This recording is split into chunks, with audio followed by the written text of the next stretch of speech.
Hola, el siguiente video te enseñará sobre la deficiencia del factor I. Esta es una inmunodeficiencia hereditaria que es causada por una mutación en el gen CFI que está en el brazo largo del cromosoma 4. Este gen codifica para la proteína factor I, que forma parte del sistema del complemento. Pero, ¿qué es el sistema del complemento? Es un sistema de proteínas solubles que se producen en el hígado y se encuentran en la sangre, linfa y líquidos extracelulares. Este es uno de los primeros en activarse como respuesta a la inmunidad innata cuando un patógeno ha penetrado la barrera epitelial.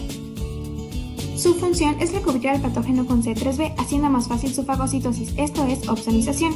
Esto sucede ya que los macrófagos expresan receptores que reconocen algunos componentes del sistema de complemento, como CR1, que se une a C3b de la superficie del patógeno, facilita la endocitosis, la formación del fagosoma y del fagolisosoma para destruir a la bacteria. Entonces, se encarga de reclutar células inflamatorias, opsonizar patógenos para su fagocitosis y también de la perforación de membranas celulares del patógeno. Existen 3 vías para la activación del complemento. La primera en actuar es la vía alterna, a continuación la vía de la lectina y por último la vía clásica. Vía alterna. Ante el ambiente infeccioso, C3 de la sangre expone el láser pibester secuestrado internamente y se une a la molécula de agua, así forma IC3, la misma que se une al factor B y que es susceptible a la extinción por el factor B. Se libera BA y queda anclado BB a IC3.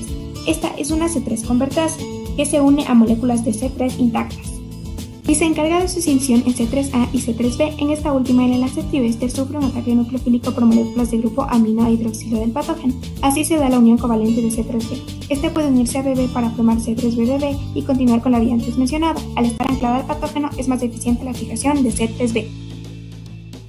La magnitud y el lugar de acción del proceso está regulada por el factor H, que al unirse a C3b permite la extinción por el factor I y forma IC3b, que es incapaz de unirse a BB y formar una C3 convertasa, disminuyendo el número de C3b que se adhieren al patógeno. En los pacientes que carecen del factor I, la formación de C3 convertasa se descontrola y se agota las cantidades de C3. Así, cuando el organismo es invadido por infecciones bacterianas, solo tiene muy poco C3 para ser fijado a patógenos y dificulta su rápida fagocitosis. Por esto, los pacientes son más susceptibles de infecciones óticas y abscesos mediados por bacterias encapsuladas, como Neisseria. También se asocia el síndrome hemolítico urémico, que es causado principalmente por E. coli, productora de toxina tipo Shiga, aunque también se ha visto casos por Salmonella o Shigella. Para saber diferenciarlo del déficit de C3, hay que saber que en la deficiencia del factor I existen niveles bajos del factor B, mientras que en el otro son normales. Otra de las vías que controlan la fijación del complemento está encargada por proteínas de membrana de células humanas. Una de ellas es la proteína cofactor de membrana MCP, que se une a C3 de la convertasa C3b de B. Esta permite disociar BB y además induce la extinción por el factor I de C3b, permitiendo que C3b solo se deposite en superficies de microorganismos patógenos y no en células humanas. También se conoce que la deficiencia del factor I está asociada a glomerulonefritis membranoproliferativa, que es una inflamación de los glomérulos causada por una respuesta inmunitaria normal asociada a la disregulación de la vía alterna del complemento. Es por ello que se asocia este déficit en donde no existe un suficiente control de la fijación del complemento en células sanas. Otro mecanismo en el que este déficit causa inmunodeficiencia es en una infección que sobrepasó ya el sistema de defensa innato y se encuentra a nivel de la activación del linfocito B virgen. Este requiere para su activación de un coreceptor conformado por CR2, CD19 y CD.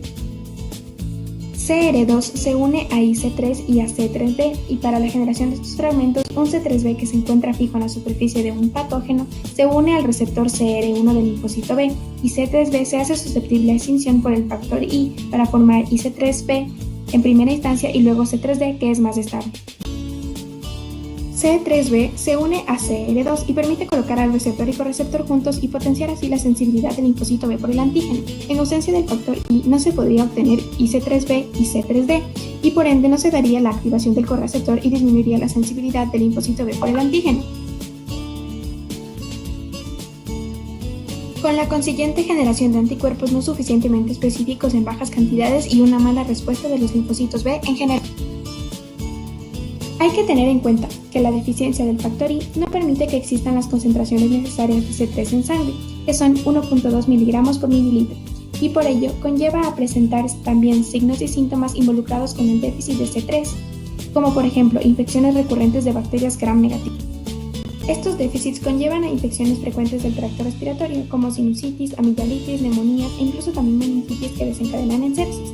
Afecta tanto la inmunidad innata como la adaptativa. Un ejemplo de esta última es que la ausencia de C3 por déficit del factor I tampoco permite la activación del complemento por parte de IgG o IgM.